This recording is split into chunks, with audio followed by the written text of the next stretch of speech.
Magandang araw po sa inyong lahat mga kapatid. Ako nga po pala si Brother Daniel Soteco at ngayon po magkaroon tayo ng ating online service. At sa ating po pagpapasimula, buksan nga po natin ang ating gawain sa isang panalangin. Ama, dakilang Diyos, pinupuri ka nga po namin at pinapasalamatan. Ama, humingi po kami ng kapatawaran sa aming mga nagagawang kasalanan. At Ama, kayo nga po ang manguna sa aming pong gawain ngayon. Sa bawat isa po na may bahagi po, Ama. At yun din po sa bawat isa na nanonood at nakikinig po, Ama. Kayo nga po manguna po sa nilang puso't buhay. Salamat po na marami. In Jesus' name, Amen at Amen. Ngayon nga po sa ating pong pagpapatuloy, makakapakinig nga po tayo ng isang tanging bilang mula kay Joby Mariano. Kailan ka iniwan ng Diyos? Ilan mo naranasan na siya ay wala? Anong sakit ang di niya pinagaling? Anong problema ang di niya binigyan ng katugunan? Di ba't wala? Ang lahat ay nilingid sa kanya. Huwag mabahal na hindi tayo kailanman bibiguin at hindi pababayaan ng Diyos. Kailan ka iniwan ng Diyos? Magandang araw po mga kapatid. Ngayon po magkakaroon muli tayo ng pag-aaral ng salita ng Diyos. At ang ating pong paksang tatalakayin ngayon ay pinamagatang ko pong Walk Worthy of Your Calling. Walk Worthy of Your Calling. Ang ating text ay makikita po sa Ephesians chapter 4 verse 1. Ganito po sinasabi sa ating teksto. I therefore the prisoner of the Lord beseech you that you walk worthy of the vocation wherewith ye are called. Namamanhik nga sa inyo akong bilanggo sa Panginoon na kayo magsilakad ng nararapat sa pagkatawag na sa inyo'y itinawag. Sumandali po tayong manalangin.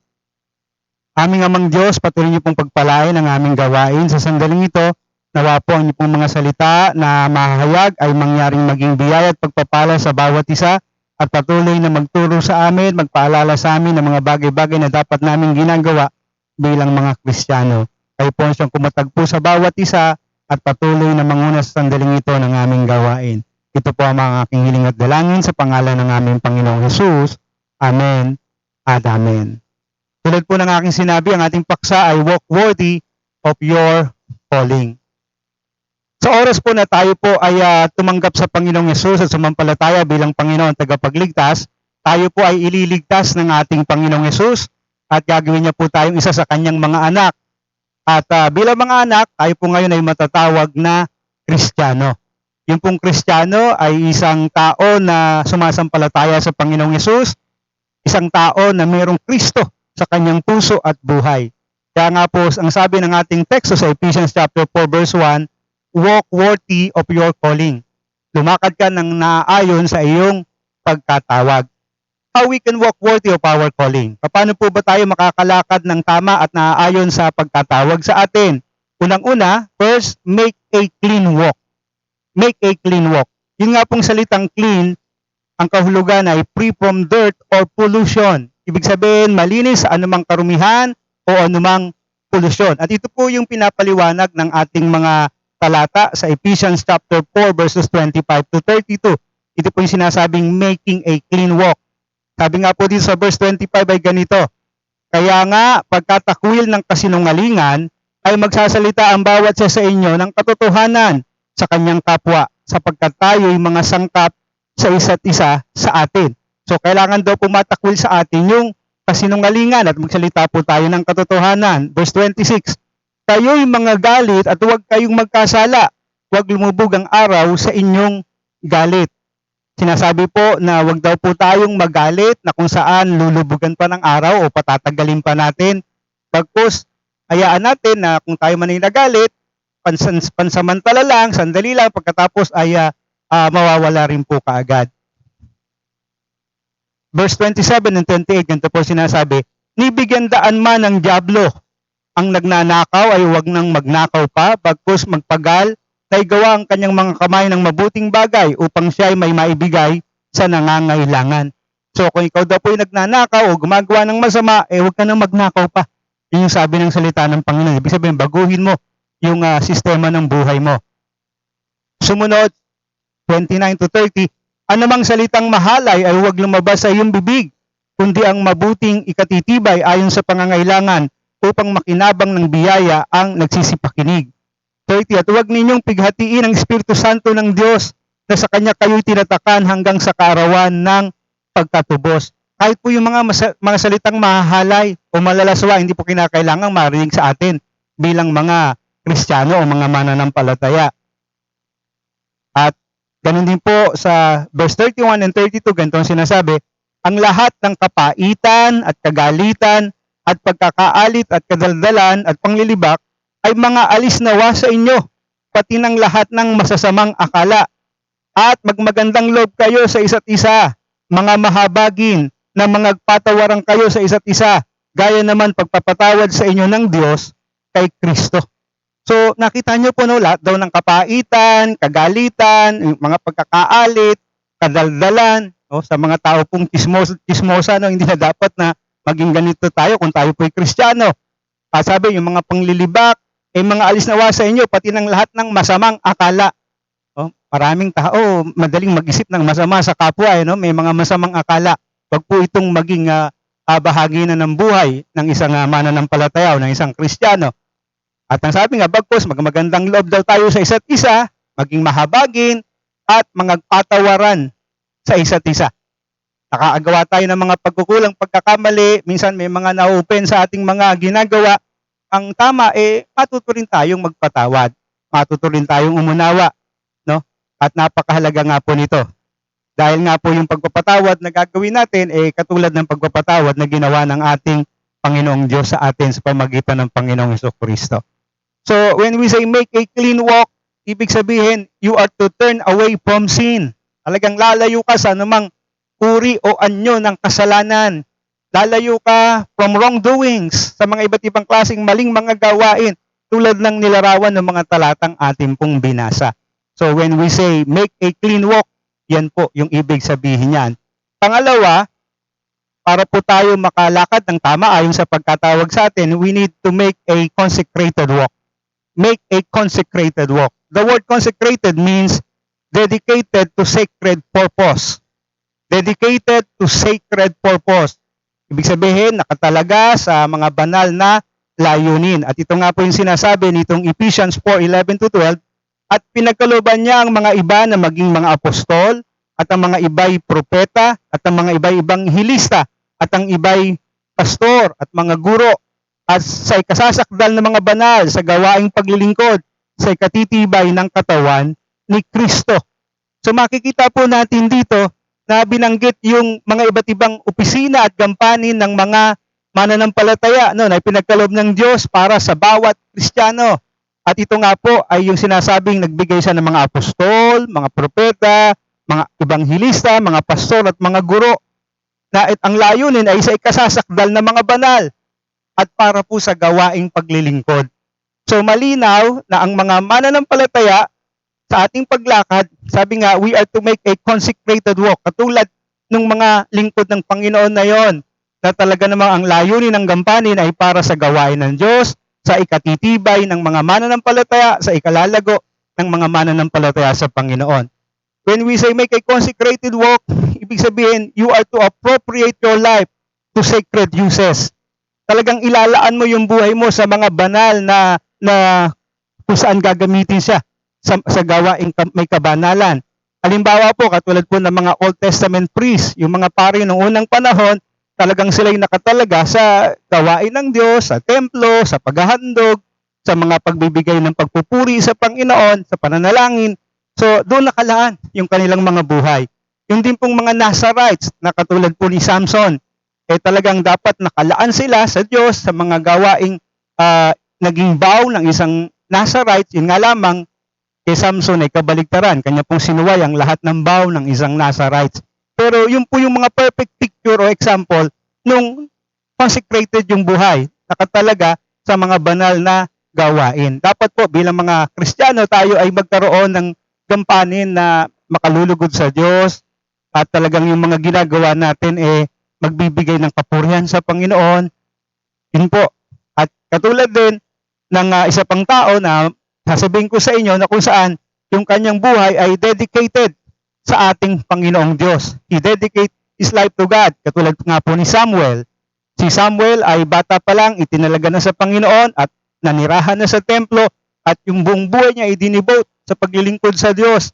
I-devote sa mga gawain na makapagbibigay kapurihan sa Panginoon. So ito po yung making our walk a consecrated walk. Ibig sabihin tayo lalakad na talagang nakalaan sa pagbibigay kapurihan sa Diyos. Di naman ibig sabihin ang gagawin mo puro na lang sa gawain sa Panginoon, sa church, sa simbahan, hindi. Ibig sabihin nito kahit sa ordinary day-to-day na pamumuhay natin, makita yung kabanalan, makita po yung kalinisan, makita po na ito ay makapagbibigay kaluguran sa ating Panginoon. Pangatlo po at panghuli, no? How we can walk worthy of our calling? Make a committed walk. Make a committed walk. The word committed means to obligate or pledge oneself. To obligate or pledge oneself. Ganito nga po ang sabi sa Efeso 4, talatang 2 at 3 at sa talatang 13. Ng buong kapakumbabaan at kaamuan na may pagpapahinuhod na mangagbatahan kayo sa pag-ibig, na pagsakitan ninyong ingatan ng pakipag-isa sa Espiritu sa tali ng kapayapaan. Verse 13. Hanggang sa abutin nating lahat ang pagkakaisa ng pananampalataya at ang pagkakilala sa anak ng Diyos, hanggang sa lubos na paglaki ng tao, hanggang sa sukat ng pangangatawan ng kapuspusan ni Kristo. So dito po sa sinasabi nating making a committed walk, napakahalaga na talagang yung buhay natin sabi nga natin, meron tayong obligasyon sa Diyos, tayo ay may pangako na tayo ay para sa papurihan ng Panginoon ng ating mga buhay. Kaya nga po sabi rito sa verse 2, na buong kapakumbabaan at kaamuan na may pagpapahinuhod na mangagbatahan kayo sa pag-ibig. So ito po yung ating gagawin, ikukumit natin yung sarili natin dito sa kapakumbabaan, kaamuan, sa pagpapahinuhod, at sa pag-ibig sa bawat isa po sa atin. Sabi diyan, na pagsakitan ninyong ingatan ng pagkakaisa sa Espiritu sa tali ng kapayapaan. So yung pagkakaisa dapat talagang pinagkakaisahan natin ito at pinagsusumikapan natin ito na mapanatili at mangyari ang pagkakaisang ito sa ating pong kalipunan bilang mga mananampalataya. At napakahalaga na makita natin yung sinasabing commitment. Siguro po ang pinakamagandang magbibigay ng ilustrasyon dito ay yung pong singsing, a ring.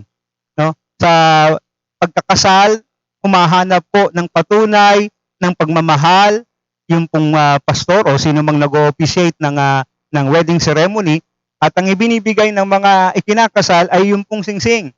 Kasi yung singsing ay bilog, walang pasimula, walang wakas, at ito po ay kumbaga nagmula sa isang ginto, dalisay, wagas at napakataas ng antas na klase po ng bato. At ang higit sa lahat ay yung pong sinasabing sinisimbolize itong singsing na ito ay yung commitment and obligation. Once na ikaw ay nagpakasal at nagbigay ng patunay ng pagbibigay ng singsing, ibig sabihin ikaw ay committed na sa taong pinakasalan mo, meron ka ng obligasyon sa taong pinakasalan mo. So, ganun po. Dapat magkaroon tayo ng tinatawag nating commitment and obligation sa ating Panginoong Diyos bilang mga mananampalataya kasi tinatawag tayong Kristiyano. At bilang Kristiyano, we are committed to walk as Christian. Meron tayong obligasyon na ingatan, pangalagaan yung ating patutuo bilang mga mananampalataya. At ang totoo po niyan, mga kapatid, hindi lang ito sa ating pagiging Kristiyano. So when we say walk worthy of your calling, lumakad ka ng palugod-lugod at nararapat sa iyong pagkatawag, ibig sabihin, kung ikaw ay Kristiyano, lumakad ka ng karapat-dapat sa pagiging Kristiyano. Kung ikaw ay isang public official at inihalal ng mga tao para manguna at maglingkod, lumakad ka ng naaayon sa pagiging isang mabuting public official. Kung ikaw ay isang pulis, abay gampanan mo ng tama at maayos. Totoong ikaw ay maging protektor at tagapagpanatili ng kapayapaan at ng kaayusan sa mga tao. No? Talagang gagawa ng matuwid, ng tama, ng mabuti. At gayon din naman, sa kung anumang larangan o profesyon meron ka.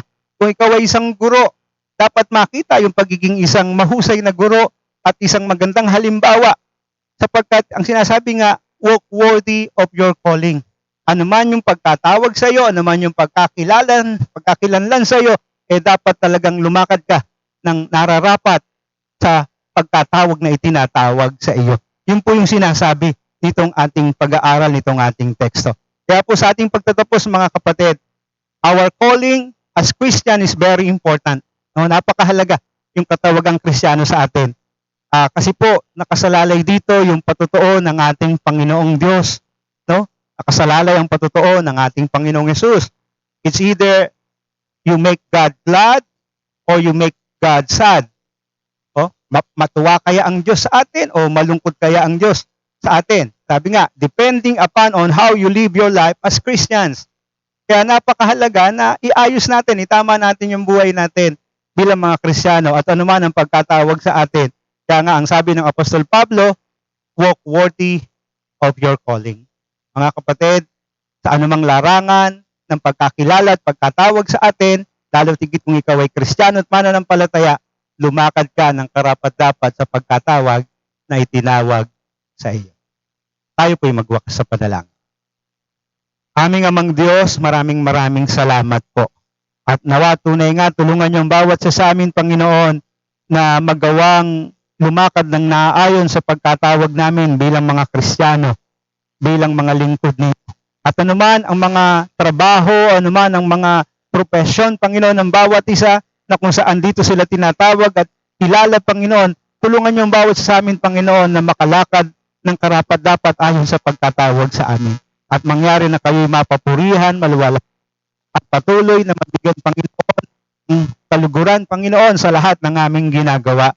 At mabigyan, Panginoon, ng dignidad, ng karangalan, Panginoon, ang bawat gampanin, ang bawat tungkulin, ang bawat pagkatawag sa bawat buhay ng bawat sa po, Panginoon, sa amin. Lord, tulungan niyo po ang bawat isa.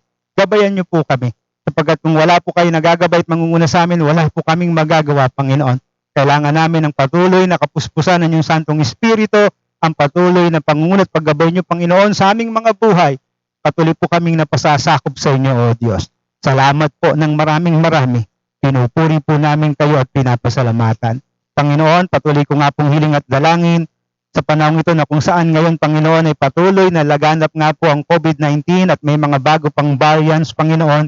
Lord, I pray na patuloy ang inyong pag-iingat, ang inyong proteksyon, ang igawad nyo sa buhay ng bawat kapatiran namin, sa bawat mga mahal namin sa buhay, Panginoon. Malayo nawa ang bawat sa anumang sakuna, sa anumang karamdaman, sa anumang disgrasya, Panginoon. At patuloy na kayo po siya magpapala sa buhay ng aking mga kapatid. Punuan nyo ang kanilang mga pangangailangan, financially, materially, physically, spiritually, Panginoon. Kayo pong mag-bless at magpala sa buhay ng bawat isa. Palain niyo po ang mga hanap buhay at mga trabaho ng aking mga kapatid at gawing masaganang daluyan ng biyaya at pagpapala nyo sa buhay ng bawat isa. Ito po ng aming hiling at dalangin naman sa inyo. Laki po ang papuri at ang pasasalamat sa pangalan ng Ama, ng Anak at ng Espiritu Santo. Amen at Amen.